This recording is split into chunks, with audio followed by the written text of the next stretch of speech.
Good evening and welcome here, everyone. Thank you for coming. I think we have a good group here tonight, and we're looking forward to hearing what Dr. Clarke has to share a little bit later. And this is the first of hopefully what will be many events put on in association with the Metzger Collection, which is the museum of replicas of biblical and historical artifacts that we have on campus. And this lecture in particular is connected to our current feature exhibit and actually marks the conclusion of the exhibit called Getting Our Hands on the Bible. In case you have not had a chance to see it, the Metzger Collection will be open after the lecture until 9:30, so you're most welcome to come down for that. When I was preparing for that exhibit, I had gotten word that Trinity Western University might have a few texts that they might loan for the exhibit that we have. And so I contacted Dr. Clarke as my sort of person I knew in the Biblical Studies department, and I was delightfully surprised that he was the right person to talk to because he had in his personal possession the texts that were in question. And not only that, was very happy and pleased to loan those for this exhibit. And so we have truly appreciated having those here. As you've likely seen on the flyers, Dr. Kent D. Clarke, who will be presenting this evening, is the B.F. Westcott Professor of New Testament Textual Criticism, Greek Studies, and Hermeneutics at Trinity Western University. I had the pleasure of getting to know Dr. Clarke when he was my professor of second-year Greek at Trinity. This class not only introduced me to the whole nother layer of depth of biblical Greek, but also issues of textual criticism and translating from the images of original manuscripts. I found Dr. Clarke to be both a rigorous scholar as well as a very, very down-to-earth and personable.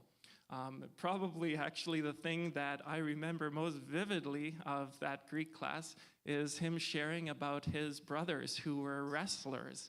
And this was just him sharing his personal life with us that I've now shared with you as well. I hope you don't mind. And yeah. One of Dr. Clarke's current projects is as general editor and project leader for the Bible Works Biblical Manuscript Transcription and Collation Project, which is working to make available transcriptions, scholarly produced transcriptions of approximately 200 New Testament papyri, uncials, and minuscule manuscripts, and making those freely available. This lecture tonight will engage with questions of reliability in examining the New Testament's transmission, translation, and interpretation. There will be an extended time of Q&A afterwards, and so do engage with that, and help me in welcoming Dr. Clarke.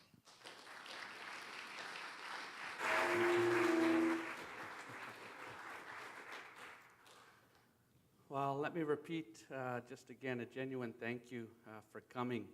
I actually taught here about 10 years ago, but this is only the second time I've been back, so I feel very privileged to be here.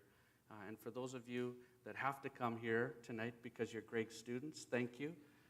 And for those of you that just came from the public, very special thank you. You'll see I'm pretty passionate about this topic, and I think it's actually a really important topic, and we'll explain why that's the case throughout the night. So I think the format will be probably about a 50-minute to a 60-minute lecture.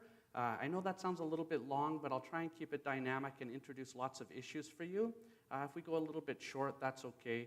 And then there's an extended question and answer. So if you've got any burning questions that this might trigger in your head, or if you've got other things that relate to biblical studies or other elements that kind of orient you towards questions in your churches or something, I'm very happy to spend as much time as you like. And then I really do encourage you at the end of the evening to take a little while and walk down to the Metzger Collection and see the hard work that CBC and that Greg have put into this. They've done a really good job. We'll explain why I think that's so important. But anyway, so tonight's lecture is called The Ancient New Testament's Transmission, Translation and Interpretation, Questions of Reliability. So what I'd like to do is not just specifically focus on New Testament manuscripts or my first love. Well, actually, my wife is my first love, but my second love is New Testament textual criticism. I'd actually like to place these elements in the broader context of the whole hermeneutical process. So that's what we're going to do for a good part of the evening, is we're going to talk about the hermeneutical process. What do we actually do with a Bible and a biblical text from start to finish? And we'll look at that primarily from a scholarly perspective, but there'll be touch points all along that are relevant even if you're not a scholar. Okay? What I'd like to do is I'd like to, you can close your eyes if you want. I'd like you to imagine that it's 1,000 years later. And so today is 2017, but we're going to project ourselves to 3017, so 1,000 years later. And archaeologists have just made a very interesting discovery. It's a small writing on a piece of parchment, and it says this: Marilyn, tired of her glamorous image, embarked upon a new project. She would now cultivate her mind, sharpen her verbal skills, pay attention to standards of etiquette. Most important of all, she would devote herself to charitable causes. Accordingly, she offered her service at the local hospital, which needed volunteers to cheer up terminal patients, many of whom had been in considerable pain for a long time. The weeks flew by. One day she was sitting at the cafeteria when her supervisor approached and said, quote, "I didn't see you yesterday. What were you doing?" End of quote. And Marilyn replies, quote, "I painted my apartment. It was my day off." End of quote. She responded. That little story ultimately is an archaeological piece of evidence or of an artifact. When we meet these things as scholars, we do crazy things with it. And so as we kind of play out the role play, or as we kind of envision what scholars do with it, we do something like this. We create basically documents that talk about or comment on or discuss the nature of the artifact that we're looking at. And so in light of the artifact, we might say something like this about the artifact, about Marilyn's letter. We're unable to determine whether this text is an excerpt from a novel or from a historical biography. Almost surely, however, it was produced in a religious context, as is evident from the use of such words as devoted, offered, charitable. In any case, this passage illustrates the literary power of 20th century English, a language full of wonderful metaphors. The verb embarked calls to mind an ocean liner leaving for an adventuresome cruise, while cultivate possibly alerts the reader to Marilyn's botanical interests. In those days, North Americans compared time to a bird, probably the eagle, that flies. The author of this piece, moreover, makes clever use of word associations. For example, the term glamorous is etymologically related to grammar, a concept no doubt reflected in the comment about Marilyn's verbal skills. Consider also the subtleties implied by the statement that, quote, her supervisor approached her. The verb approach has a rich usage. It may indicate a similar appearance or condition. This painting approaches the quality of a Picasso. It may have a sexual innuendo. The rapist approached his victim. It may reflect subservience. He approached his boss for a raise. The cognate noun can be used in context of engineering. Example, access to a bridge. Sports, of a golf stroke following the drive from the tee, and even war, a trench that protects troops besieging a fortress. Society in the 20th century is greatly illuminated by this text. The word patient, from patience meaning endurance, indicates that sick people then underwent a great deal of suffering. They endured not only affliction of their physical illness, but also the mediocre skills of their medical doctors. And even, to judge from other contemporary documents, the burden of increasing financial costs. A few syntactical points or notes may be of interest to the language student. The preposition of had different uses. It was causal, as in tired of, superlative, most important of all, and partitive, many of whom. The simple past tense had several aoristic functions. Embarked clearly implies determination, while offered suggests Maryland's once-for-all definitive intention. Quite noticeable is the tense variation at the end of the text. The supervisor in his question uses the imperfect tense, "were doing," perhaps suggesting monotony, slowness, or even laziness. Offended, Maryland retorts with a punctiliar and emphatic aorist, "I painted." That's kind of what we do as scholars with texts. And it serves an example because that's sort of what we're going to do tonight when we look at the biblical text. What I want to do is talk to you about the science, or kind of the reason, the intellectual component, and the art, or the faith orientation, some might say the religious orientation, of the interpretive process. And that interpretive process, the formal title, which you're probably familiar with, is hermeneutics. And hermeneutics, in the context of biblical hermeneutics, actually begins with the historical event, whether it's what took place with Jesus, what he said, what he did, whether it took place with Paul, what Paul said, what Paul did. It begins with the historical event. And in the context of Christendom, we put a great deal of emphasis upon that historical event, and in particular, the historical event of Jesus. So the historical event is the beginning of the hermeneutical process. We then move to discussions of authority and inspiration when we talk about how that historical event moves through an oral process. And if we think about this, Jesus technically, at least as far as we know, didn't write anything down, except in one occasion we'll talk about later tonight. He apparently scribbled in the sand. We'll talk about that a little bit later. But the idea of how that historical event moves from the actual telling or the first-person experience of Jesus speaking or of Jesus teaching, and then of Paul reiterating or the other apostles reiterating and reconfirming and rephrasing, how that moves from the historical event to the oral tradition and then to written texts, usually in the context of Christianity, involves some aspect of authority and inspiration. That authority and inspiration in Christian circles, when we're talking about the Bible, usually resides in something that we call the autograph. And the autograph, simply defined, is the very first writing that comes from the hand of the biblical writer. It isn't simply a New Testament phrase or an Old Testament phrase. We use it even in broad literary circles to talk about the very first document that comes from the hand of the original writer. So not a copy, but the first writing. And that's the autograph. And usually, in the context of speaking about the Bible, we talk about the autograph as being the locus of inspiration. That's the basis of authority. And so if you look at your church statements, or you look at probably the statement of faith at CBC, certainly if you look at Trinity Western University's statement of faith, we'll have some phrase that says something like, quote, "The Bible is inspired in the original autographs." And so we lay a very high degree of authority upon those original autographs. We'll talk a little bit more about that later. We then move from the autograph to this process of the scribe. In early Christianity, we actually have statements from Christian scribes, Christian writers, and sometimes even non-Christian writers about how the production process or how the transmission process carried on.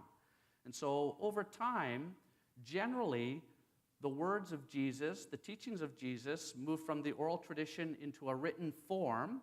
That autograph was usually presented or used, at least we kind of speculate to some extent, that it was used in a confined community. So we think, for example, about the Gospel of Mark being written primarily to a Roman community. If not Roman generally, then actually the church in Rome specifically.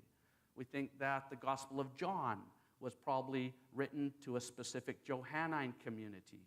And then over time, the churches begin to hear about the other writings and the other recordings of the teachings of Jesus, the other reminiscences, the other Gospels, and so they slowly begin to be transferred and copied back and forth. And that literally is the scribal process. Clearly, if we want to copy something today, we generally won't follow a handwritten scribal process. We'll photocopy it, or we'll take a picture of it with our phone, or we'll scan it, or whatever the case might be.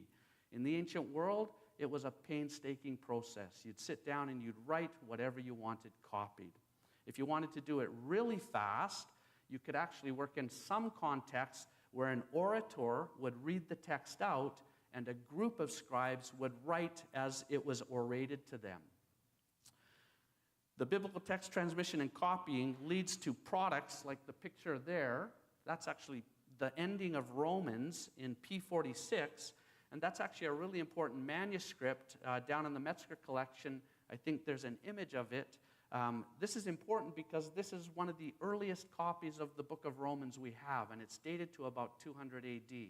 And again, it's a copy of the original letter to the Romans that Paul wrote at some point in the first century. It's removed probably by about 120 to 140 years, depending on when you want to date Romans. We then move from the process of the scribe into what we call transcription. And transcription is just a fancy word to talk about really writing the ancient Greek into a modern format, something that's legible and readable to contemporary readers of the Greek New Testament. The image that's shown there is actually a Bible software program called BibleWorks. And there's a component in that Bible software program that's called a transcription editor. And so we've actually developed that module to be able to take ancient manuscripts and actually type in the text of the ancient manuscripts. And you'll see here later on to make comparisons of different texts in those manuscripts. And so the bottom half of the image is actually Codex Vaticanus, a 4th century manuscript that, again, its facsimile and replica is down in the Metzger Collection right now. And then the top part is actually the modern Greek representation of that text. And so the transcription process is just moving from the ancient document into a modern format. That's transcription. The next part of the process is collation. And collation is simply the comparison of biblical manuscripts. And so on the left, we have Codex Vaticanus, the end of Romans. And on the right, we have Codex Sinaiticus, the end of Romans. And so traditionally, what we would do as biblical scholars is we'd sit with those 2 or sometimes even 3 or 4 or 5 manuscripts in front of us, and we would compare where the scribes made differences, or where they wrote down the text and differences or variants, as they're often called, resulted. If you kind of think, if you're a student and you think about copying down block quotations, when I write or when I publish, my wife always reads my block quotations, and I'll sit with the actual text I've quoted and make sure that I've got it right. And often, on regular occasions, I've misquoted things. And in some ways, that's what happens with the ancient scribal process. There are all kinds of reasons for the introduction of variation and differences, but ultimately, whenever you're looking at 2 different documents that are kind of stemming from one tradition, in the handwritten scribal tradition, it's almost impossible not to introduce some type of variation or some type of difference. And so the whole area of collation is comparing those manuscripts so that ultimately we can talk about the nature of the differences. The task of New Testament collation is a pretty large one, simply because we have so many New Testament manuscripts. We kind of categorize the New Testament manuscripts in different ways. The earliest manuscripts are called papyri, and they're generally written from, the earliest one we have, which is the image here, is P52. It's about the size of a credit card. It's got writing from the Gospel of John on the front and back of it. And it dates from about 125 to 150. Sometimes some would push it earlier, sometimes some would push it later. But they represent the earliest form of the biblical tradition in the New Testament. We have about 135 of them, some in small fragments like P52, some in complete books. P46 is almost a complete collection of the Pauline epistles. Not quite, but almost. So they can be quite small and quite large. We also have something called majuscules, and these are the great, big, beautiful codices or early books that contained the Old Testament and the New Testament. And again, down in the Metzger Collection, we have facsimiles of those.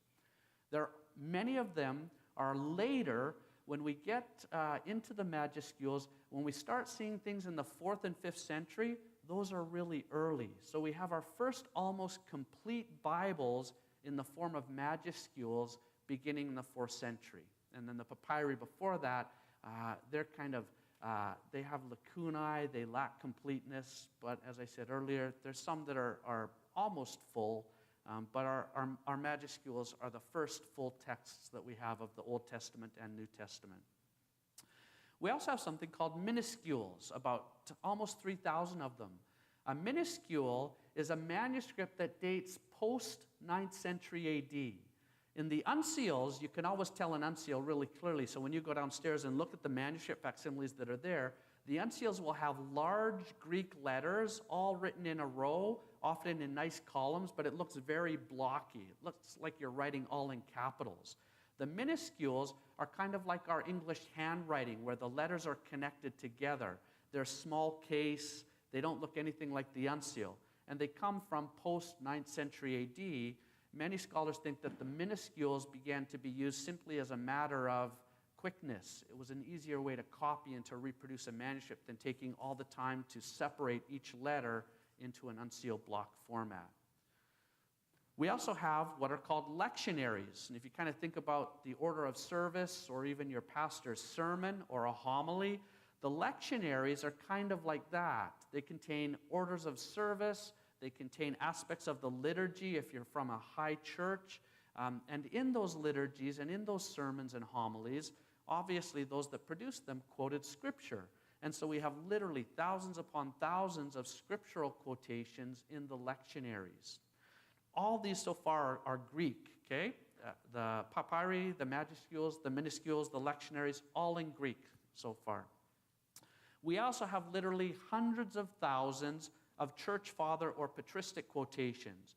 And so whenever a church father felt the need to write something, whether it was a treatise or whether it was a scholarly work or whether it was a sermon or whether it was a hymn, whatever the case was, the church fathers would usually have their Bible sitting there, and they would often quote from the biblical text that they had before them. And so we can actually go back into the church fathers' writings and we can see the type of Bible that Origen had or the type of Bible that Tertullian had back in the 3rd century. And so those are very good sources for us to actually look at differences in the New Testament as well. And then we also have ancient versions and translations. Just like we have translations today, it didn't take very long for the production of the New Testament to give way to early Christian translations of the New Testament. Some of the earliest translations would be the Coptic translations, the Syriac translation, the Georgian translation, etc., etc. And so those in total constitute the massive material that we can look at as textual critics to try and to determine what it looked like when Paul first produced his epistle to the Romans, or what it looked like when Matthew first produced his gospel for the Jewish community that it was oriented for. And so you can tell just by the number of New Testament manuscripts, in total, almost 6,000 Greek manuscripts that we can go back to and discover what the actual text was. And we're actually constantly finding new manuscripts all the time. One of my close friends, Peter Head, lives in Cambridge in the UK. He's a New Testament scholar. One day decided that he needed to grab a book on Reformed theology written from the 1600s, and so he walks into the Cambridge Library. He finds the book on the shelf, and he pulls it off, and as he's opening it, literally at his feet fall out 2 little scraps of paper. So he bends down and picks up the paper, and lo and behold, he finds 2 fragments of our now 135 ancient papyri. So somebody earlier, looking at this theological Reformed manual or tome, had used these biblical pieces of papyri as bookmarks. They actually date, the ones that Peter found, they date to the late 3rd and early 4th century. And so we're constantly finding these types of documents all over the place. Just as a way of comparison, I thought it would be interesting to look at classical texts. And so we have almost 6,000 New Testament Greek manuscripts. What's the classical period look like? And so I've comprised a basic list kind of showing you some of the more famous classical writings and how many copies we have of those writings. and how close the original or the copies are to the original. So for example, Tacitus' Histories, or often called his Annals, we have 33 copies of those, first written about 100 AD. The earliest copy we have of it is 850 AD, so 700 plus years away. Pliny the Elder's well-known natural history, written about 47 to 79 AD. We've got 200 copies of that. The earliest copy is from the 5th century, and so about 400 years later. Livy's Roman History, written 59 BC to 17 AD. We have 150 copies of it. Again, the earliest of those copies is 4th century. Julius Caesar's Gallic Wars, written 100 to 44 BC, 251 copies. Earliest of those, 9th century AD. You kind of get the picture. The idea is that we actually have a really good wealth of manuscripts when it comes to actually understanding what the early New Testament text was. By comparison, the New Testament has far more manuscripts that date into the period of the originals or the autographs much closer than the actual classical texts. And again, this doesn't necessarily tell us that the biblical text is more authoritative because we have all of these manuscripts than the classical tradition. It just tells you pragmatically and practically how many New Testament manuscripts we actually have in comparison to other ancient literary artifacts, and that's quite significant.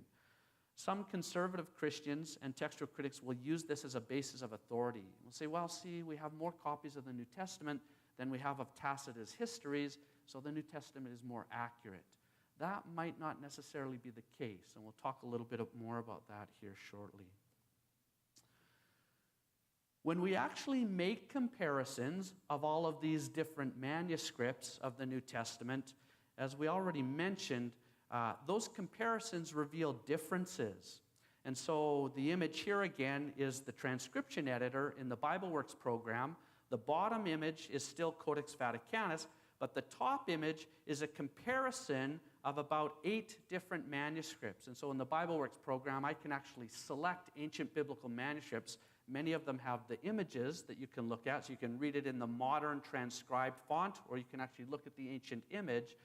But the transcription editor compares these 8 manuscripts. And so wherever you see, I'm not sure if it shows up, it shows up a little bit better. Wherever you see the yellow, those actually indicate differences. And so in this passage, this is the end, nearing the end of Romans. It's one verse, Romans 15:24. And so in Romans 15:24, across these 7 or 8 manuscripts, we probably have close to about 20 differences in one verse in 7 or 8 different manuscripts. And that's just the nature of what happens whenever we compare the New Testament manuscripts. Even if we look at 2, if you go downstairs right now into the Metzger Collection and you hold Codex Vaticanus at the end of Romans and you hold Codex Sinaiticus at the end of Romans, you'll actually see there's differences, there's changes, there's variance. And so obviously as a textual critic, I become very concerned and ask, what did the original text of Romans actually say? Which manuscript is correct? Is it Vaticanus? Is it Sinaiticus? Or is it something else altogether? A couple quotes to kind of introduce the dilemma that this collation process produces for us. Bart Ehrman, in his well-known work Misquoting Jesus, states this: how does it help us to say that the Bible is the inerrant word of God if in fact we don't have the words of God inerrantly inspired, but only the words copied by the scribes, sometimes correctly, but sometimes, many times, incorrectly? What Ehrman is actually talking about there is that we technically have no autographs. Again, we mentioned the fact that P52, our earliest New Testament manuscript, dated to about 125 to 150 AD. Depending on when we date the Gospel of John, again, probably safe date, some would say 75 to 85 AD. Whether it was written before the fall of the temple in Jerusalem in 70 AD or after is open to lots of scholarly debate, but that's probably a safe time range. So P52 is probably dated to a period of about 40 to maybe 60, maybe a little bit longer after the original autograph. But the problem is we don't have the original autograph. And so Ehrman's statement is saying this is kind of an argument from conjecture. We don't have the actual inerrant original words of the New Testament. He goes on and says, what good is it to say that the autographs or the originals were inspired? We don't have the originals. We have only error-ridden copies, and the vast majority of these are centuries removed from the originals and different from them, evidently in thousands of ways. He goes on to say, this is a famous statement, maybe some of you have heard it before, but he's quoted, this is quoted often, coming from Ehrman. There are more variations among our manuscripts than there are words in the New Testament. And that's actually true. As a New Testament scholar, I can't deny that. The statement is true. When we compare all of the different manuscripts, for example, of the Gospel of Mark, there are a lot of errors. And when you take all those together, there are more differences, more variations, some would say errors, among our manuscripts than there are actual words in the New Testament. Dan Wallace, who teaches at Dallas Theological Seminary, writes in his Revisiting the Corruption of the New Testament, he says this, the handwritten copies of the New Testament contain a lot of differences.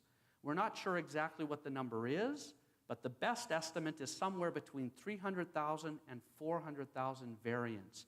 Some would even say that it's closer to 500,000 variants. I've seen numbers like that as well. This means, Wallace goes on to say, as Ehrman is fond of saying, that there are more variants in the manuscripts than there are words in the New Testament. And so if we just left it there, it places us as Christians who have a high value or see Scripture with high value, it places us in a pretty difficult predicament. And so when we're talking about the reliability, this really sets the foundation for asking how reliable then is our New Testament. Just to summarize, scholars, including Ehrman, essentially agree on the wording of the original text of the Greek New Testament. So despite the fact that we have 300 to 400,000 or possibly even 500,000 differences amongst the manuscripts, most scholars, including Ehrman, would essentially agree that the wording that we have representing the original text is actually fairly accurate. We'll explain that here in a second. The vast majority of textual variants actually affect very little. So if you were to take the 300,000 or the 400,000 manuscripts and break them down into percentages, about 95 to 97% of those 300,000 or 400,000 differences would pretty much be irrelevant. Why? Because they fall into two categories of variation. The first category is called orthographic difference or orthographic variation. It's literally spelling. And so it's like the word color, C-O-L-O-R, or the word color, C-O-L-O-U-R. And today we know which one is correct, obviously. But in the ancient world, the spelling conventions were not the same today. In fact, spelling often looked more like a phonetic process that you would see somebody in grade 2 or 3 producing. Spelling wasn't necessarily standardized. And it's actually really interesting. When you're looking at ancient biblical manuscripts, you'll often see a scribe in one part of the manuscript spell a Greek word one way, and he spells the exact Greek word a little bit later in a different way. And so there wasn't this static process of spelling conventions. And so some of the differences that we see, in fact, a large majority of the differences that we see in New Testament manuscripts are simply spelling. They actually have no impact whatsoever on the content of the passage or of the New Testament. The second category that makes up the remainder of that 95 to 97%, we call iticisms or iticistic differences. And these are basically the shifts in Greek vowels that can sound similar.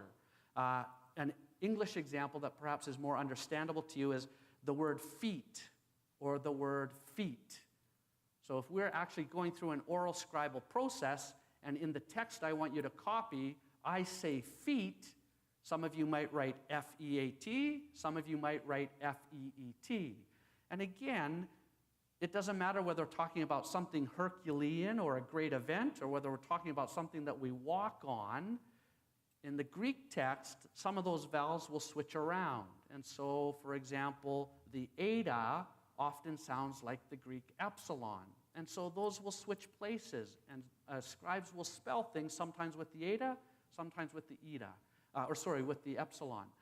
The omicron in Greek, and the omega. The omega is generally a long vowel in Greek. The omicron's a short vowel. Scribes will often use the omicron or the omega for the same word. And so the spelling is different and the vowel shifts are different. But again, it doesn't impact any of the content that we see in the nature of the passage. The remaining 3 to 5% of textual variants out of that 300,000 to 400,000 are a little bit more complex, sometimes even really complex, but generally have no significant impact upon Christian theological or doctrinal formations. And this isn't Clarke, an evangelical textual critic, just making that assertion. If you read Ehrman, he actually will make the same assertion as well. That, yeah, there's thousands and thousands, hundreds of thousands of differences, but at the end of the day, they actually don't really have a great deal of relevance when it comes to what the original text looked like. I go on and say, when we place singular emphasis upon textual differences, we generally fail to notice the remarkable nature of textual similarities. And that's sometimes something that individuals like Ehrman are accused of. When I say to you that there are 300,000 to 400,000 differences or errors or variants or discrepancies in your New Testament, it can be startling. But if we actually took the time to talk about the number of similarities across the 6,000 manuscripts, there's way more similarities, proportionally more similarities than there are differences. And so when we only focus on differences, it becomes astonishing. What we have to do is also keep in context the similarities. The next phase in the hermeneutical process that we're talking about that moves kind of from the transcription of the New Testament text or the passing of it on to different Christian churches and different communities is something that we call the canonization of the New Testament. And canonization is simply a fancy word for the collecting of the New Testament books.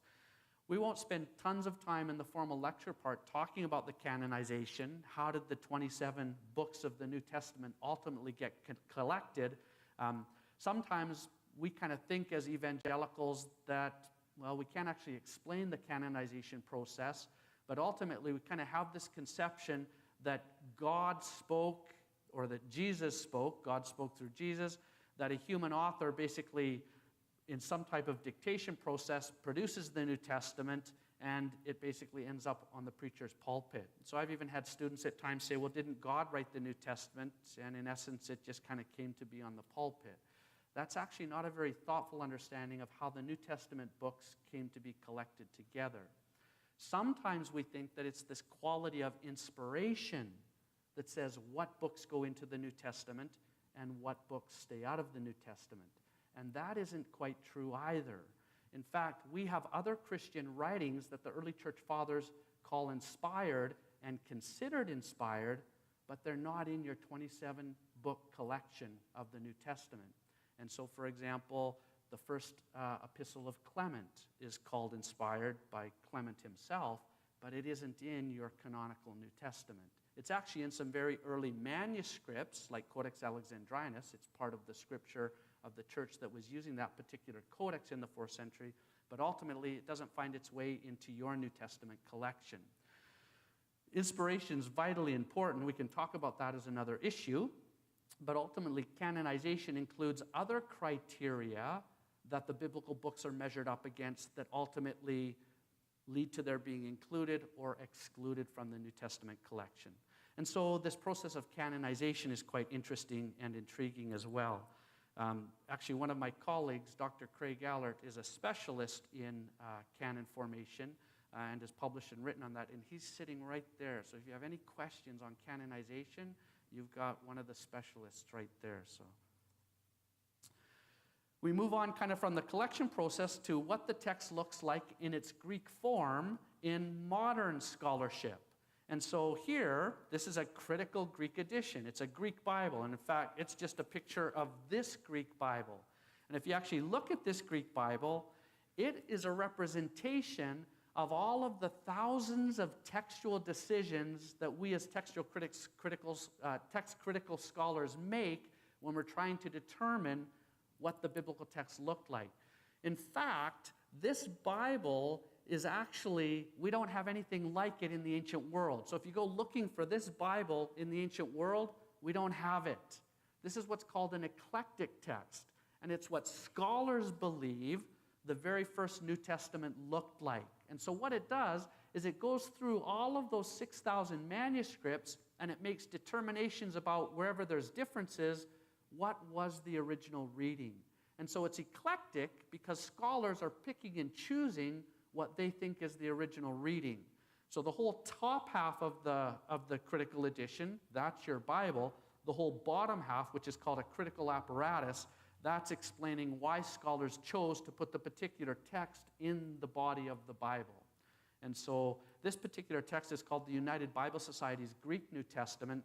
It actually contains, out of those 300 to 400,000 variants, it actually only lists 4,000 variants. But it's, in general sense, it's the text that most New Testament textual critics would think would very closely replicate the original if we had it, or the original books if we had each of them. So there's some thought that goes into this.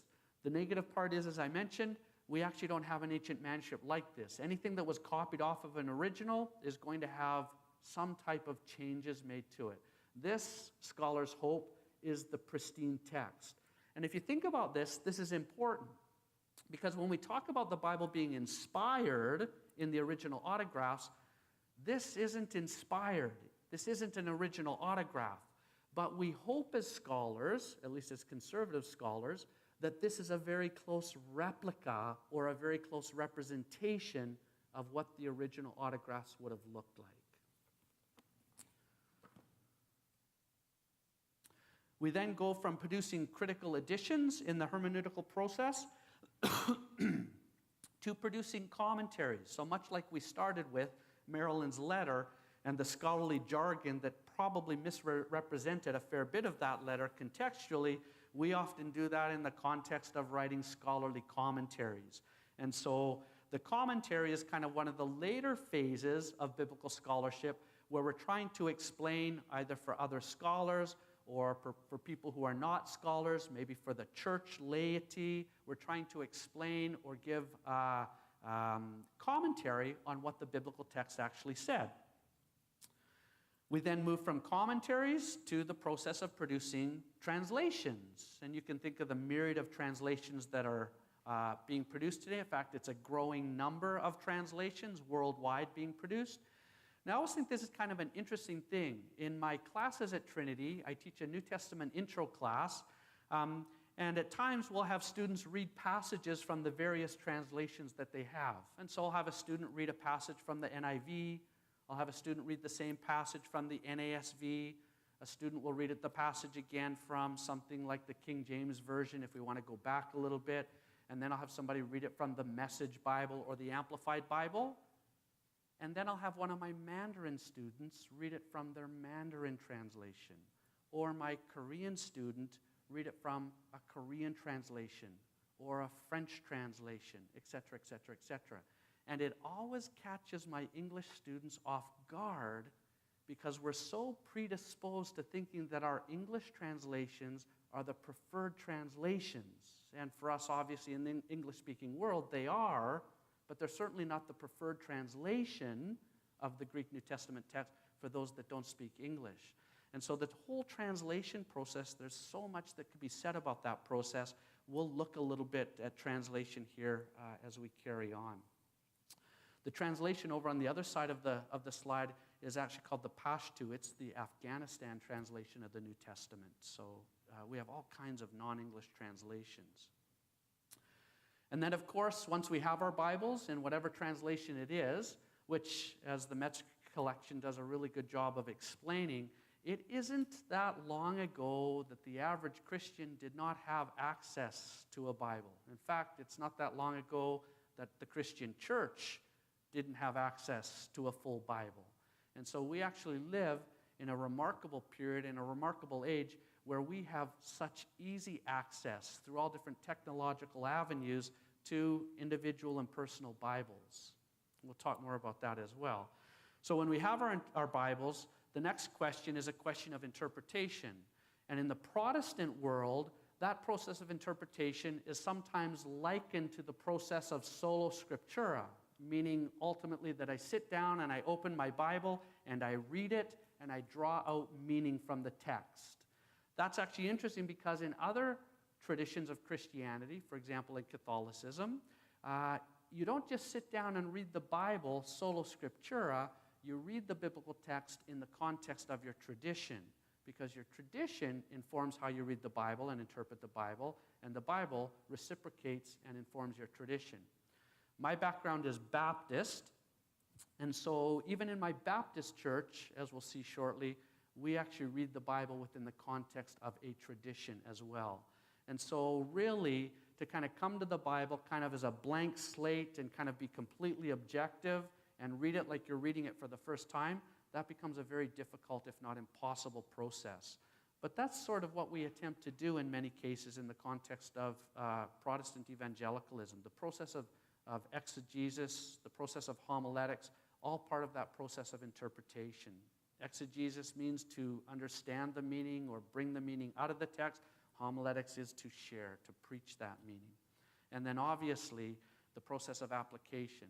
If this is just about head knowledge, or if it's simply about personal edification, which is good and important, that's probably not as far as we should be taking what the text is talking about. The biblical text was never meant to just be head knowledge. It wasn't even meant just to be personal edification. It was meant to be applied. It was meant to actually teach us to love the Lord thy God with all thy heart, soul, and mind, and to even love your enemy. And so the application process is of particular importance. This whole process, kind of in a few short minutes, is kind of outlining what it looks like to go through the whole hermeneutical process. This is what New Testament scholars will do on a regular basis, if not a daily basis. In that process, we turn back to the question of reliability. Sometimes that question is framed with words like clarity or the perspicuity. How clear is the New Testament? How clear, how understandable are the Scriptures?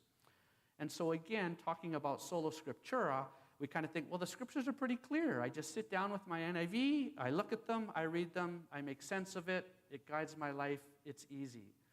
It actually isn't that easy. And so something like the Westminster Confession of Faith stipulates a difficulty in approaching your Scriptures. And it says, all things in Scripture are not alike plain in themselves, nor alike clear unto all. Yet those things which are necessary to be known, believed, and observed for salvation are so clearly propounded and opened in some place of Scripture or other, that not only the learned, but the unlearned, in a due use of the ordinary means, may attain unto a sufficient understanding of them. And if you look at some of the commentaries that talk about the Westminster Confession of Faith, what it actually says at points is that Scripture is clear when it comes to the basic idea of salvation. But there are many other aspects of Scripture that are not clear, and your average person doesn't get a full sense of what those things mean. And so again, we're talking about reliability issues, we're talking about clarity issues. What I'd like to do is show you some other examples of this reliability issue. We've kind of talked about it in general terms. Let me show you some examples. The first area of reliability or clarity are the textual issues, so the textual differences. You have probably all read or heard sermons on John chapter 7, verse 53 to 8:11, the pericope, or the story of the woman caught in adultery. Beautiful story where the townspeople bring a woman who's been caught in adultery to Jesus. Jesus is at the temple. The Pharisees bring her. And so they basically are testing Jesus, saying, we've caught this woman in adultery. The law tells us to stone her. What do you say? And Jesus looks at the woman and looks at the crowd, and he says, let him who has no sin throw the first stone. And then we're told that Jesus bends down and begins to scribble in the sand. Some commentators actually think that what he might be doing is actually writing the sins of individuals in the crowd. And so we're told that over a short period of time, beginning with the oldest to the youngest, the crowd disperses so that the woman is left alone with Jesus. If you think about this profound story, it's incredible. This woman thinks that in the next few moments she's going to be killed. And it's a brutal type of killing, stoning. And literally, people begin to flow away from her, and she's left standing with the rabbi. And what does the rabbi say? The rabbi says, "Woman, where are your accusers?" She says, "They've left." And he says, "Neither do I accuse you. Go, sin no more." It's a beautiful illustration of the grace that Christ gives, not just to the woman, but the grace that Christ ultimately gives to all human beings. The interesting component of that story is if you look at your Bibles, there's usually a footnote at the bottom of that passage that says something like this. The earliest manuscripts and many other ancient witnesses do not have John 7:53 to 8:11. A few manuscripts include these verses, wholly or in part, after John, etc., in different places. This is a conundrum. Is this passage that we hear regularly preached on in your Bibles or not? Most textual critics would say no. It isn't an early part of the Gospel of John. It's a later addition. Some scholars will argue that it might have been part of the oral tradition. It's authentically Jesus speaking, but it's a story that actually doesn't come into the literary tradition until sometime later in about 4th or 5th century Christianity. And at that point in time, it kind of gets placed in different locations. And so we've kind of become so predisposed on kind of orienting ourselves towards the Bible as a literary book that we actually forget that when the Bible's first being written, it works alongside of the developing oral tradition. Upon the preached word, before the written Bible, we have the preached word of Jesus. We have the shared word of Jesus. We have the kerygma. And so some textual scholars think that the pericope of the woman caught in adultery, at some point in later Christianity, 3rd, probably 4th, maybe in 5th century, it actually gets locked into the literary process, but it exists as an oral process. But ultimately, it isn't part of the original autograph of the Gospel of John. And probably most textual scholars, probably, I don't know what percentage, but the vast majority of textual scholars would say that it isn't original. And so the question begs, should we be preaching from it? Here's another interesting passage where there's textual problems. It's the Trinitarian passage in 1 John 5 to 7. The important part here is verse 7, where we have this overt Trinitarian passage that the King James translates this way. It says, "For there are three that bear record in heaven, the Father, the Word, and the Holy Ghost, and these three are one." And then verse 8 carries on, "And there are three that bear witness in earth, the Spirit, and the water, and the blood, and these three agree in one." The NIV version, it actually follows a different set of Greek manuscripts from what the King James follows. The King James follows a set of manuscripts that stem from the 9th century AD. The NIV follows manuscripts, Greek manuscripts, that stem from the 3rd, 4th, 5th century AD. So the NIV is following an earlier group of manuscripts. And it actually excludes that. And so the question again is this overt reference to the Trinity in 1 John chapter 5, verses 6 and 7, primarily verse 7, is it part of the original autograph of 1 John? And unanimously, all textual scholars say no, it isn't. It was a later edition, probably a scribal edition, who, given the context of the manuscript that they're working with, sees kind of this tripartite division between water and blood and spirit, and uses that tripartite division to actually take the opportunity to add a Trinitarian statement to it, okay? I've actually seen one of the little Bibles. It's kind of a cool story. I don't have time to go into it. But one of the little Bibles, when Erasmus, the great Dutch humanist, when he first produced his Greek New Testament in 1506, he didn't put that passage in. He took the Trinitarian statement out, and he got himself in all kinds of trouble for removing that passage out of the biblical text. And so he promised that in the second edition of his New Testament, he would put that text back in 1 John, if anybody could show him a biblical manuscript that actually had it, because the ones he was using didn't have that text there. And so lo and behold, a number of Irishmen, a delegation from Ireland, came and visited him in Rotterdam and produced this beautiful tiny little Bible covered with ebony, and opened it up, and there in the column, not actually in the text, but in the column, many people think it was actually the Irish scribes that wrote it into the column, They produced the manuscript. They gave it to Erasmus. Look, there it is. It's in a Bible. And so in his second edition, Erasmus, good to his word, actually included that 1 John passage there. In his third edition, he took it back out again. But anyways, let's take one more look at one more textual variant out of the 300 to 400,000 that we could look at. Mark chapter 1, verse 141. The question is Jesus compassionate or is Jesus angry? And it's the story about the leper beseeching Jesus to heal him. And so in verse 41, we have the passage that reads this way in the majority of manuscripts, moved with compassion. The Greek word is splagnidstheis, but in some manuscripts, we don't have splagnidstheis, we have the word orgidstheis, which means anger. And so this beautiful story, we're trying to figure out, is Jesus moved with compassion or is he moved with anger? And we kind of think, I don't really might feel a little bit uncomfortable with an angry Jesus in this act of healing. So it doesn't quite make sense. What's the actual text? Well, more often than not, the majority of textual critics would say that it's actually moved with compassion. That's probably the best representation of the text, and it has the best manuscript support.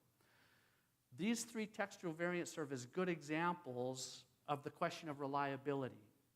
It's actually fairly straightforward and fairly easy to take a look at textual variation and to resolve these issues. In the three cases we've looked at, one is kind of one of the bigger cases, the story about the woman caught in adultery. One's kind of a middle case with kind of a sentence or a clause being added, and one is just an individual word. Those are clear. We're able as textual critics to fix those without any difficulty at all, and all textual critics would almost unanimously agree on the conclusion. And so when we're talking about the Bible as a textual entity, it's actually clear. It's actually reliable. So the text that you have of your New Testament, you can have confidence in the fact that it is an accurate representation. Is it perfect? I don't know if it's perfect, but it's a very accurate representation of what the original autographs would have looked like. The question for reliability falls someplace else other than the New Testament text. It falls in the area of hermeneutics and of interpretation. We don't have tons of time to go through all these, but I'll take a look at a couple of examples.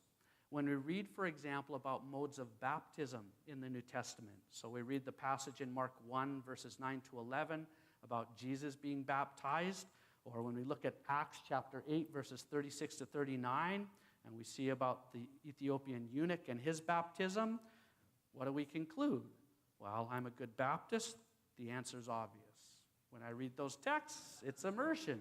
And again, being that we're at CBC, most of you, my Mennonite brothers and sisters, the answer is pretty obvious to you. It's immersion, and it's usually part of a believer's confession or a believer's process.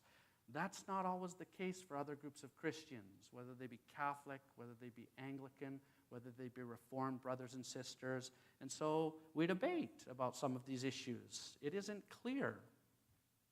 Another example is what I call the intrepid Paul. All of you are probably familiar with his statements regarding the role of women in the church in 1 Timothy chapter 2, verses 9 to 15. When I read this as a Baptist, it warms my heart.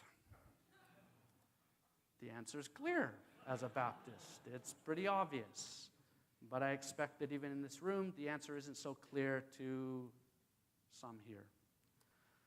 Another example is Christian fellowship. This one's one of my pet peeves. It comes from Matthew 18. It's talking about the whole issue of how do we deal with dissension or how do we confront each other. And it says, "Again, I say to you that if two of you agree on earth about anything that they may ask, it shall be done for them by my Father who is in heaven." Verse 20 goes on and says, "For where two or three have gathered together in my name, there I am in their midst."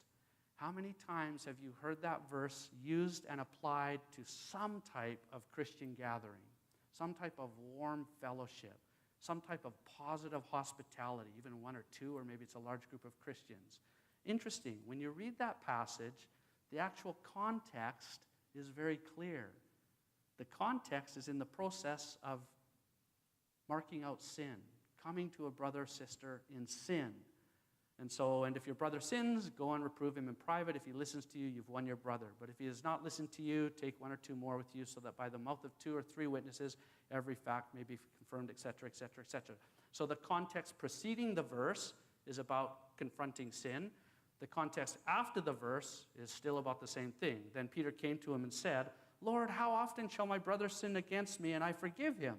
And so the context is very clearly articulated in both the material that precedes and follows that statement. And so how do we interpret it? We might not always be interpreting it within the context that the passage falls. Here's another interesting one. This is one of my favorite hymns. Actually, it's not one of my favorite hymns. I don't like this hymn. You've probably heard this. He brought me to his banqueting table. His banner over me is like, how many have heard this hymn before? Let's sing it together. Let's not sing it together. It's terrible theology, right? He brought me to his banqueting table. His banner over me is love. His banner over me is love. I am my beloved. He is mine. Do you know where this comes from, this hymn? Who said it? I heard somebody say it. You got it. Here it is. It's the Song of Solomon, chapter 2, verses 3 to 9. Verse 4 actually says, he's brought me to his banquet hall, and his banner over me is love. And so we kind of rip that out of the context, and we produce this beautiful hymn. Let's not forget what the Song of Solomon is about. The beloved and the belover. We'll read a little bit of it. This is good. What kind of beloved is your beloved, O beautiful among women? What kind of beloved is your beloved, that thus you adjure us? My beloved is dazzling and ruddy, outstanding among 10,000. His head is like gold, pure gold. His locks are like clusters of dates and black as a raven. His eyes are like doves beside streams of water bathed in milk. It goes on and on and on, but then it becomes a little bit more sexual, talking about legs like alabaster or pillar. I get uncomfortable as a Baptist reading that. You can switch over to the other side, chapter 7. We have the discussion about the woman. Your navel is like that of a round goblet, which never lacks mixed wine. We don't drink as Baptists, so that doesn't relate to me. Your breasts, let's move on. About the only good thing banners are for is to cover this. And yet, we develop hymns from some of these ideas. So where does the question of reliability really reside? I go on and say the problem of reliability doesn't really reside in the text of the New Testament and its many variants. You have a very good text of the New Testament, and your translations are based on a very good text of the New Testament. The problem of reliability really resides in the hermeneutical process, in the process of biblical interpretation. And as biblical and theological illiteracy increase within the context of Christian communities of faith, the problem becomes even more compounded.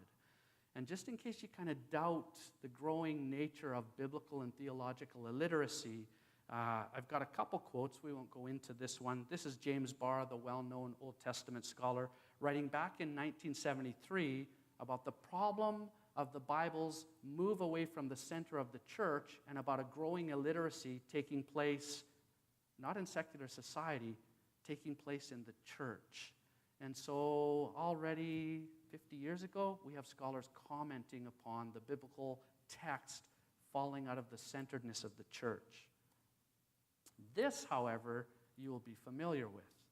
This is actually the Mennonite Herald, and probably some of you have seen this very edition from 2015. The edition, the title page, or the title, the caption on the title says, "Are we reading the Bible anymore?" From a Mennonite perspective.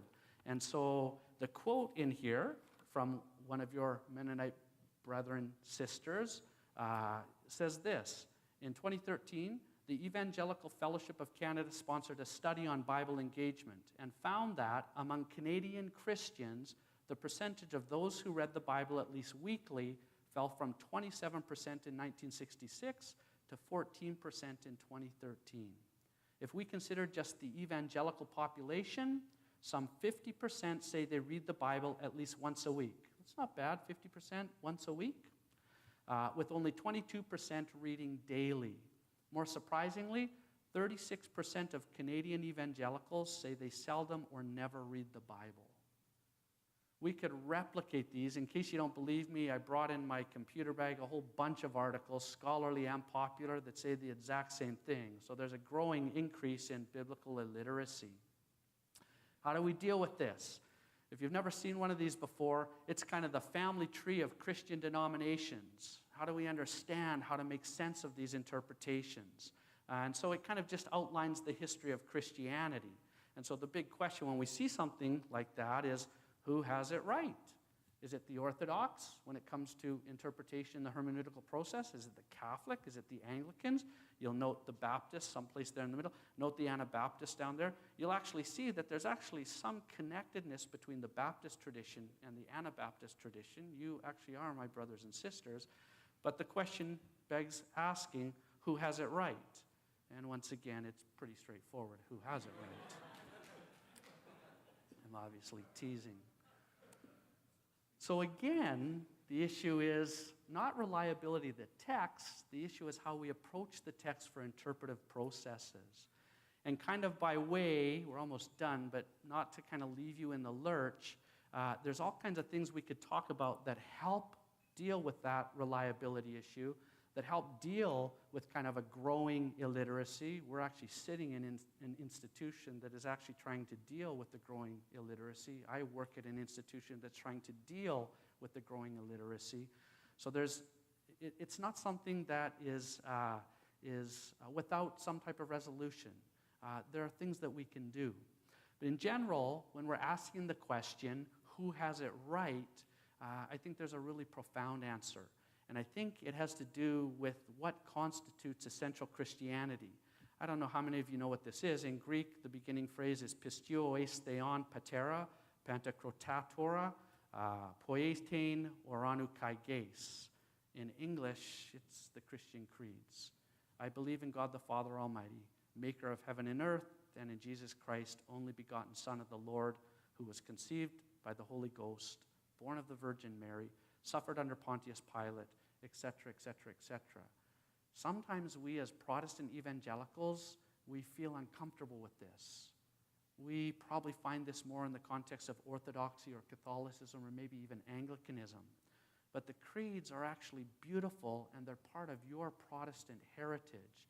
And in essence, what they do is they provide the hermeneutical guidelines that help us when we come to the biblical text. It's the creeds that help inform the nuances of the hermeneutical process. And also, interestingly enough, it's the creeds that actually allow for room within the Christian tradition for dialogue to take place on issues such as the role of women in the church, or modes of baptism, or the type of church governance structures that we have. But the guidance comes for us from the creeds. I'll say one more thing about the creeds. They're a little bit different than my Baptist statement of faith. My Baptist statement of faith actually has many tenets that reiterate what it means for me to be a Baptist, and for you, if you want to come into the Baptist fold, what you have to believe. And so in general, our statements of faith, some scholars would assert, tend to be more marginalizing or putting out, whereas the creed tended to be more inclusive and bringing in. So that's something interesting to think about. At the end of the day, what do the creeds show us? They show us, it's a common phrase that's been used probably for about 20 years now, a generous orthodoxy, or we might even call it magnanimous evangelicalism, where we have a set of beliefs. What we are as Christians matters. What we believe as Christians, the tenets of our beliefs matter. To profess Christianity means to believe in something. And those creeds can actually be the things that govern us and help us understand what those beliefs are. And yet in those creeds, the Baptist is gracious to the Mennonite, and the Mennonite hopefully is gracious to the Baptist, and the Protestants are gracious to the Catholics. And we continue to debate and dialogue on the secondary differences that stand within the context of the creed. Thank you for your attention. We've gone a little bit over time, but not too bad, I hope.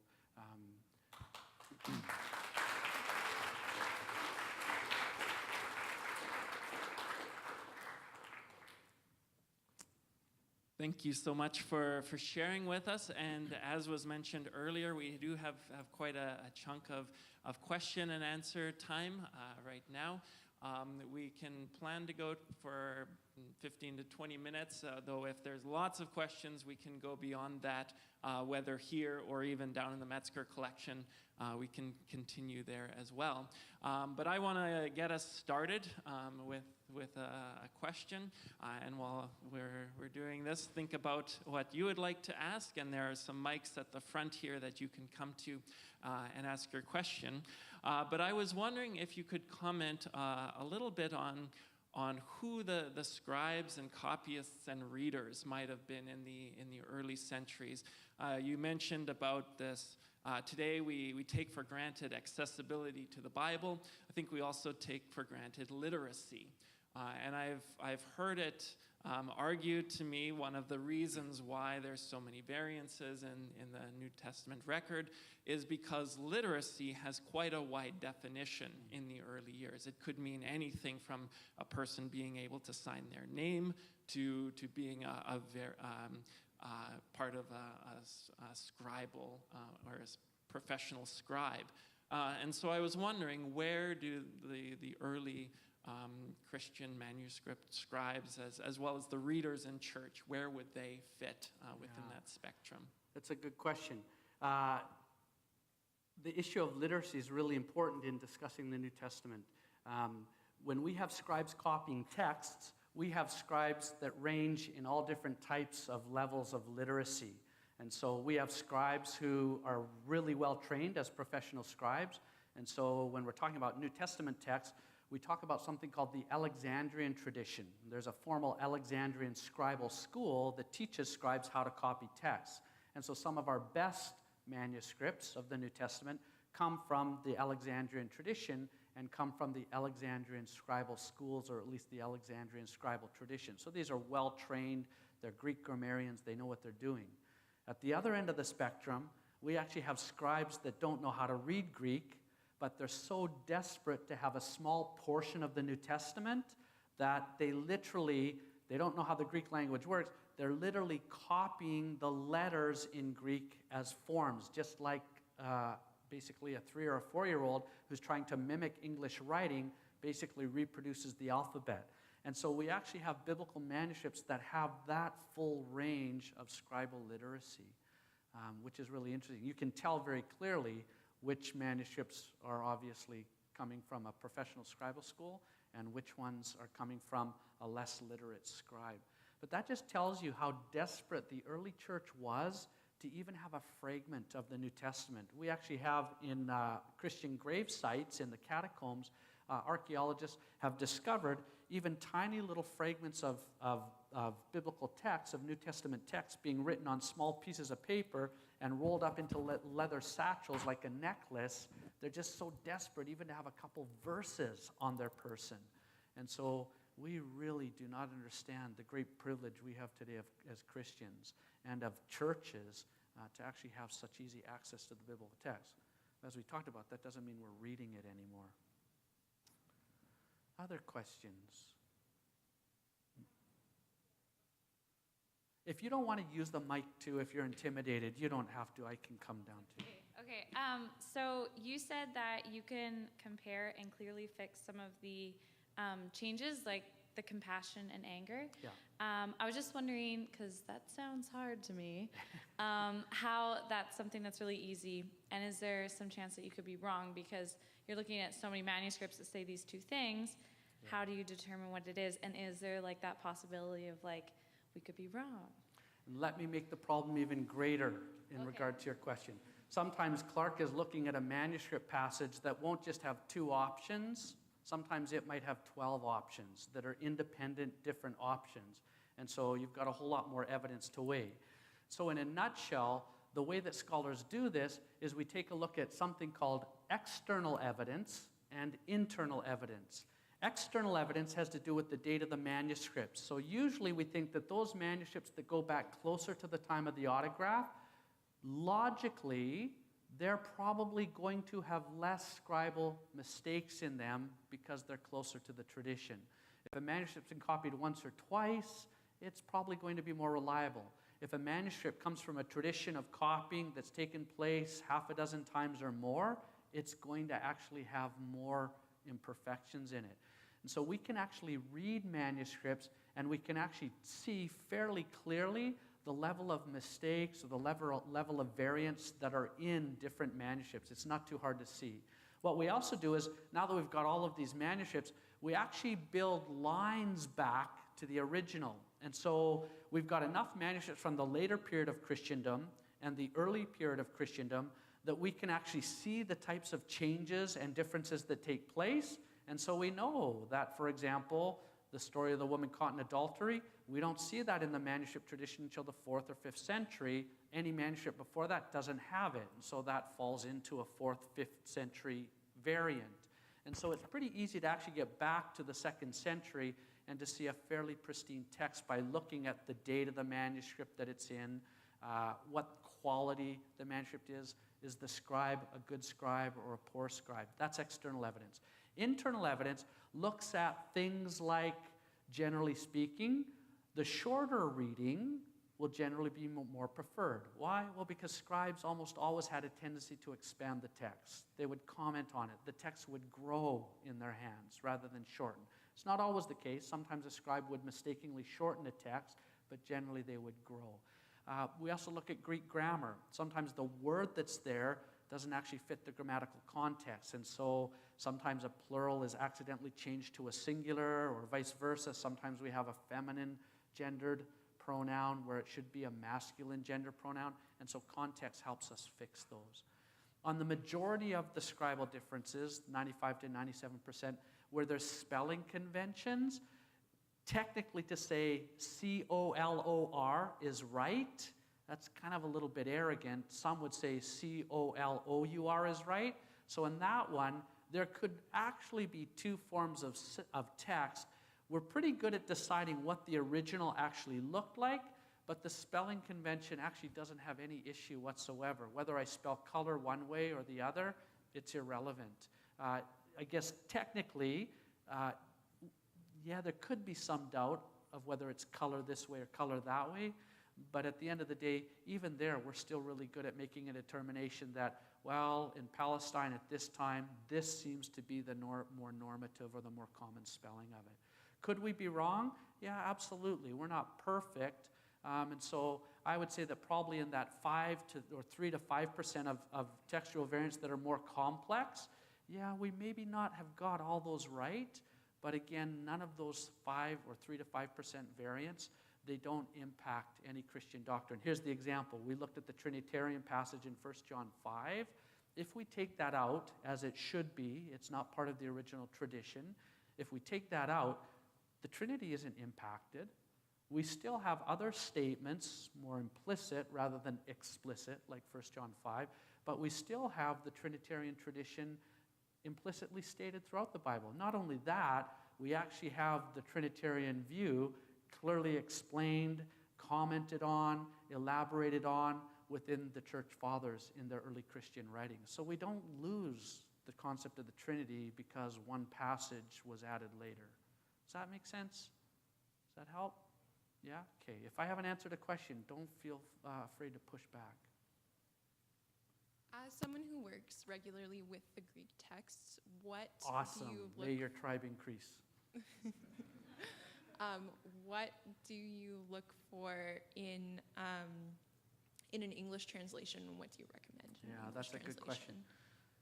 By the way, I'm kind of an elitist. I think that when you become a Christian, you should be forced to do a first-year Greek class or something to kind of do. Not everybody can do that, but I do tell my students, when you don't know Greek, it's like reading the Bible in translation is like watching TV on a 26-inch black and white screen TV. It's good. You get it. You figure it out. It's clear. You understand most of it. When you learn Greek or ancient Hebrew for that matter, it's more like watching TV on a 70-inch high-definition surround sound. The clarity of the Greek language is amazing. And so we could go through all kinds of examples, but we won't worry about that now. And so your question on the basis of what translation is good, it's kind of a little bit subjective. If I want to actually use a text that closely replicates the Hebrew or the Greek Bible, In English, I'll use something like the NASB. It's a very literal translation of the Greek and Hebrew. The word structures, they try to keep it similar. Grammatical style, tensing, all that's quite similar to the ancient Greek or ancient Hebrew. In that case, I'm kind of interested in a word-for-word translation. I want the words in the source language, Greek, to be similar, and the grammatical constructions to be similar in the target language, English. That might not always be appropriate for some people. So for example, a child probably doesn't want to read the NASB. They might want to read something like the Living Bible, or maybe even the Message Bible, where we're not so worried about the word-for-word representation. Instead, we're more worried about the concept. And so if you understand translation, we have a couple of concepts. They're phrased in different ways, but one is called static equivalency, where we're looking for word A in the source language is very similar or close to the concept in the target language, so A equals A, or at least close to it. Or we can do dynamic translation, where we're not worried so much about the words, and so something like the Message Bible takes great liberties and expands. So you have a verse that has 12 words in it. In the Message Bible, sometimes it's 4 times that many words. Why? Because the Message Bible isn't worried about the word for word. It's not worried about static equivalency. It's worried more about something often called dynamic equivalency, where it's the concept, whatever it takes to take that ancient concept and make it understandable in a contemporary context.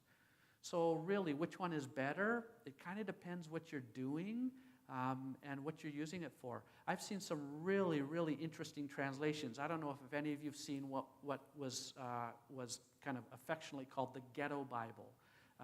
One of the first Bibles I ever saw as a high school student, it was in my library, high school library. It was called the Ghetto Bible. It's a little black New Testament, and when you open it up, it's gangster. In fact, it's so different. It's some form of English language, but it's got jargon that your average English high school kid can't understand. Why? Well, it was used in the inner cities in the U.S. in places like L.A. and Chicago to help share the Word of God with people stuck in gangs. And so, yeah, that's a much better translation in that context than my NASB. So, does that answer your question? Good. You're welcome. Good question. Payment, yeah. Question about the doctrine of preservation. Say it again, the doctrine of... The doctrine of preservation. Yes. And my question is, if God has given His word to man, how can He not preserve it faithfully so that we can know with close to 100% certainty? This is the first question. And the second question that I have is, I know that scholars believe that at least 7 epistles that Paul wrote is actually attributed to him, and the rest is, I think the scholar believe he didn't write those. And would you like to comment on that? And Sure. yeah, these 2 questions just I need to. Let me answer your second question first. The whole issue of authorship is an interesting area of discussion in any form of biblical studies. I wouldn't get too hung up on how many people say that Paul wrote this or didn't write this. For example, F.C. Bauer, a well-known biblical scholar, he argued that there actually wasn't a single Pauline letter that was authentic. So whether it's 13 or 14 Pauline letters, if you include Hebrews, Bauer said, we don't have an authentic Pauline letter, which is kind of a silly statement because then we actually don't even know what the real Paul looks like. And so that position by Bauer has long since been kind of thrown aside. The authorship issue for the Pauline letters, for example, most scholars, and again, it's not because most scholars would agree, but there's good reason for us to make assertions that 13 of the letters of Paul are likely authored by him. Hebrews, most scholars would probably reject that that's Paul. It could be an amanuensis or a scribe. Amanuensis, just a fancy word for scribe. It could be an amanuensis that wrote it for Paul. But if you look at Hebrews, it's quite different. The grammatical structure, the Greek organization, even the thought process, it's far more Jewish. Now, Paul was Jewish, but he was a Greek Jew. It doesn't even look like a Pauline letter. So I think we're probably I'd probably be on the side of scholarship that says, yeah, Hebrews probably not written by Paul. And by the way, even the early church had problems with the book of Hebrews. We actually have early church fathers. Dionysius, for example, says, as for who wrote Hebrews, only God knows. And we have some church fathers that actually say it was a female deacon that wrote Hebrews. And so that's quite interesting. On the issue of authorship, I don't really get too hung up on. Even with the Gospels, there's lots of discussion about gospel authorship. Whether Matthew wrote the whole Gospel of Matthew, that's important to me, and I want to validate those early Christian traditions if I can. But regardless of who the author is, I still think that, and this kind of relates more to your first question, I still think that as the Word of God, it has something valuable to say. I don't have to authenticate authorship for something to have veracity or to determine truth. So that kind of helps me with the issue of authorship. I know for some people it's a bigger issue than for others, but again, I'm an evangelical scholar. I usually give credence to the idea that the authorship traditions are probably fairly accurate. I think I can give good argumentation for why I think that. So that's the authorship issue. Your other issue is a little bit more complex, and in the context of evangelicalism, we have different spectrums of belief in how God kind of predetermines the perseverance or the kind of the safeguarding of the scriptures. And so we'll have evangelicals that argue, well, no, it was a type of divine dictation process, and even in the scribal process, we actually see that happen. And we have evangelical scholars say, well, no, the scribal tradition and the transmission process, as you can see, it ends up giving us 300 to 400,000 variants, and so there's a whole range. Probably about 100 years ago, there was a stronger sense in conservative Christian scholarship, at least in New Testament scholarship, that God kind of oversaw this whole preservation or this whole safeguarding of the New Testament, not just in the autographs and the Holy Spirit working through the original biblical authors, but even in the copying of the text. 100 years ago, we weren't so tuned into the ancient New Testament manuscript tradition. And so we actually have people using ancient Bibles in monasteries, not to read and preserve and to put in exhibitions. Here, we had them doing things like making hats to keep their head warm in winter, or cutting up ancient manuscripts to use as slippers on their feet. And so the reverence for what these were and what they actually represented, even 100 years ago, wasn't as high. And so we simply didn't collect them as much. And so literally, 100 years ago, not many people were actually looking at the transmission process very carefully. And so kind of to answer your question, when you look at that transmission process, there's mistakes or errors or variants, whatever you want to call it. I can't deny that. In fact, that's one of the reasons why the framers of the original Protestant idea of inspiration, we don't say the Bible is inspired in the copies of the originals or in your translations of the originals. Where is it inspired? Well, it's inspired in the pristine autographs, which we don't have. And so the goal of textual criticism to try and get back to that pristine autograph becomes really important.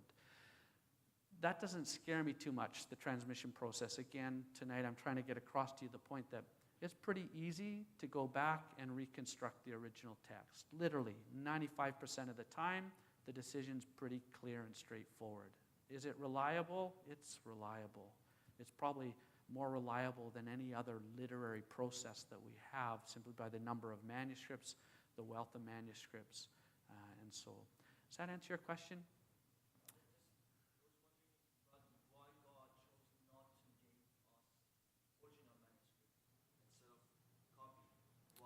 Yeah. Want to give us the manuscript? Why we don't have the original manuscript? Let me call him and ask. I don't know why. I don't know how God supersedes in that. I mean, if you want a real practical answer, this is personalizing it, but my first love is my wife, but close to it is I'll sit at home. I'll probably go home tonight and do it. I do it often. I sit up till 2 and 3 in the morning looking at ancient biblical manuscripts on my computer, just fascinated at the scribal processes that I see. And so when I look at those scribal processes and I try and make textual decisions, it tells me how incredibly amazing God is to allow humanity to enter, not just into relationship with Him, but to actually enter into a process of preserving and reverting back and getting closer to what that biblical autograph would have looked like. As one of my great loves in life, I'm grateful I just didn't have a Bible that fell down on the pulpit in pristine form.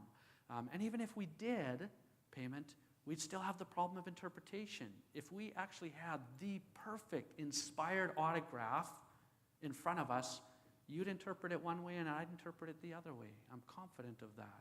We do it even with the text that we have now. So the whole idea of why God didn't allow that type of preservation to take place, I think probably the best answer I can give is he chose to allow humanity to be a part of that process. The other thing that sometimes I'll tell my students as well that ask the same type of question, and this isn't to kind of marginalize the biblical text, because personally it's the center of my life. I believe the biblical text is God's inspired word. It transforms me. It has transformed me. It continues to transform me. So it's vital to who I am, and it should be vital to all of us. If you're a Christian, read it. That's kind of what this is about. Read it. Understand it.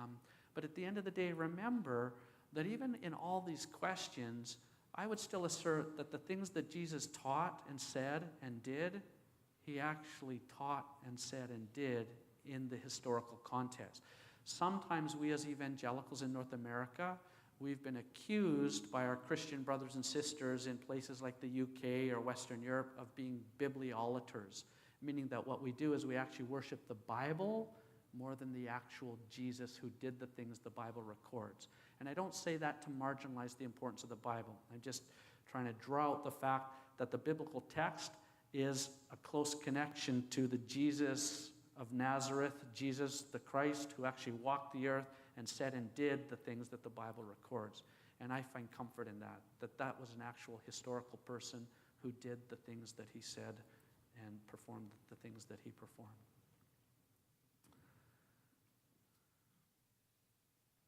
Yeah, about a couple of years ago, I heard Craig Evans talk about a fragment of Mark that he indicated or suggested went back to about 80, 85. He was saying we even have manuscript evidence in the first century. What is the evidence for that? Excellent question. This has kind of been a mystery. You're right. Reports of a manuscript that predated Papyrus 52, up until that point, P52 was our earliest manuscript, again, dated Gospel of John, probably 125, 150 AD. About the mid-80s, New Testament scholars started hearing reports of a small fragment of the Gospel of Mark that was pre-100. You can obviously realize how significant that is. We now have a biblical manuscript that goes back to the first century. Very small fragment, but still, even though it's small, even if we can actually take the tradition of Mark back from sometime in the 2nd century to the 1st century, that's remarkable. Again, in the classical tradition, we have nothing like that short time frame between the autograph and the copy. Very few scholars have seen that. In fact, a close friend of mine, Dan Wallace, who teaches at Dallas, says that he's seen it. He says it's legitimate, but he's one of a handful of scholars who say that they've seen it and actually looked at it. Why it's taking so long to come to light, I'm told, is that there's a huge debate among the elite who've been kind of welcomed into the discussion regarding the dating. And so it isn't 100% certain that it actually is 1st century. Those who are discussing it, paleographers, looking at the forms of handwriting in it, apparently that's why it hasn't been published yet. Though it's been so long that many New Testament scholars are actually skeptical that it's an actual manuscript. Some might even think it's perhaps a forgery. And we've actually seen a dearth of forgeries in the last 25 years of New Testament manuscripts and of Dead Sea Scrolls manuscripts as well. So that's the best I know. Apparently it's out there. A small handful of scholars are working on it.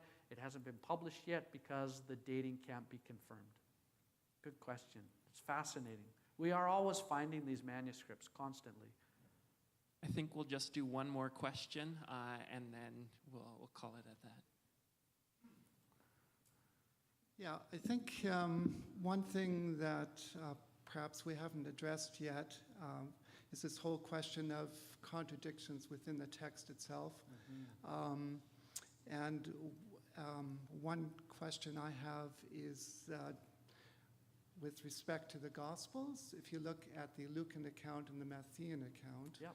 of the Nativity, in the Lucan account, you have the parents of Jesus being born in Nazareth. They go to Bethlehem because of the census, and then after 7 days, the circumcision happens, and they return to Nazareth. In the Matthean account, there's no indication that Jesus' parents ever lived in Nazareth. There was an established house, I believe, in Bethlehem. And then it says that because of a dream, they left for Egypt. And then they wanted to come back to Bethlehem, but because of a dream once more and realizing that Herod was not benevolent toward them, they decided to go to a place, and they decided to establish themselves in Nazareth. So here we have very obvious contradiction, and I'm intrigued with the fact that even the early Christians were aware that there were these contradictions, and they still embraced all four Gospels.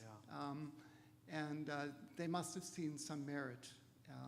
I took a university course many years ago, and I remember the professor referring to the Matthean account with some of these contradictions as pious embroidery, as not being essential to the text. It's just that Matthew just got carried away a little bit. Do you want to comment on that a little bit? Sure. What you're talking about is formally called the synoptic problem, where the Gospels of Matthew, Mark, and Luke. John is kind of different. It's a separate gospel. It has differences, but the similarities between the synoptics make the differences, or some would call discrepancies, even more glaring. Let's do one better than your nativity. Let's take a passage that's the crux of Christianity, the resurrection account. If you compare the resurrection account in Matthew, Mark, Luke, and John, in that short kind of appearance of the women coming to the tomb and what they encounter and what's expressed in that short account, it's on average, depending on what gospel you're looking at, it's about 11 verses. I have my students do this in my New Testament class. They count the discrepancies and the differences that they see. So in that short 11-verse description, probably my best class has gotten up to about 20 differences that are fairly significant differences. Things like, well, why does Matthew have an earthquake, but the other Gospels don't? Is there two men at the tomb, or is it one man, or is it an angel? Even the words that are said, there's so many differences in that account. And so when my students see that, they become consternated. What? This is the resurrection account. This has got to be right on. They've got to have it all in agreement. And so we talk about that. How do you deal with the discrepancies? And you'll see the nature of discrepancies all throughout the whole gospel tradition.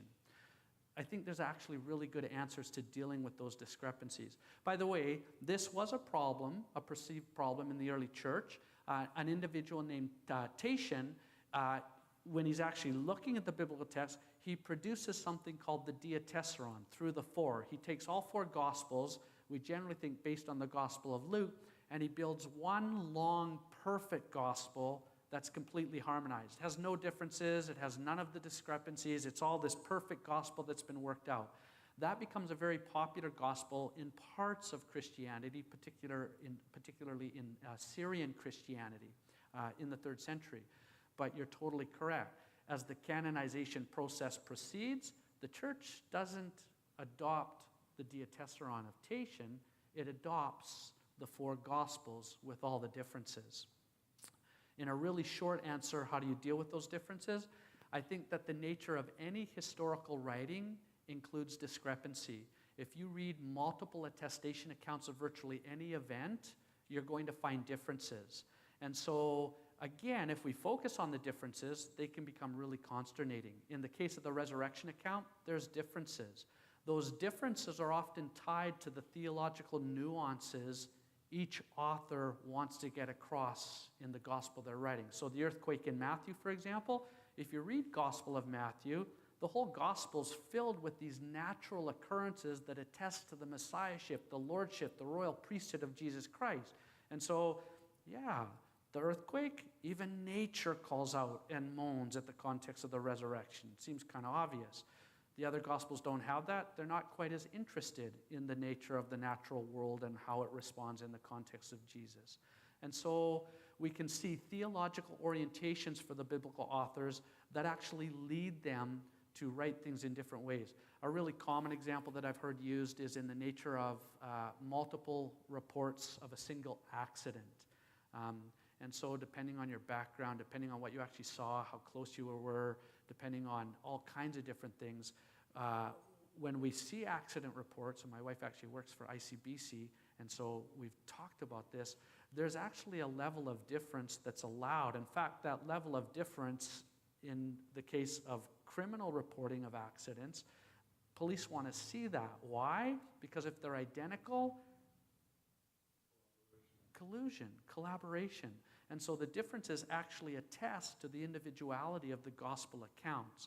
Again, that's still problematic. We have some pretty critical differences, but in the case of the resurrection and in the case of the nativity, there's absolutely no doubt in any of the gospels that the resurrection took place. And many of the details of how that took place are actually identical. Yep, there's differences. We have to admit those.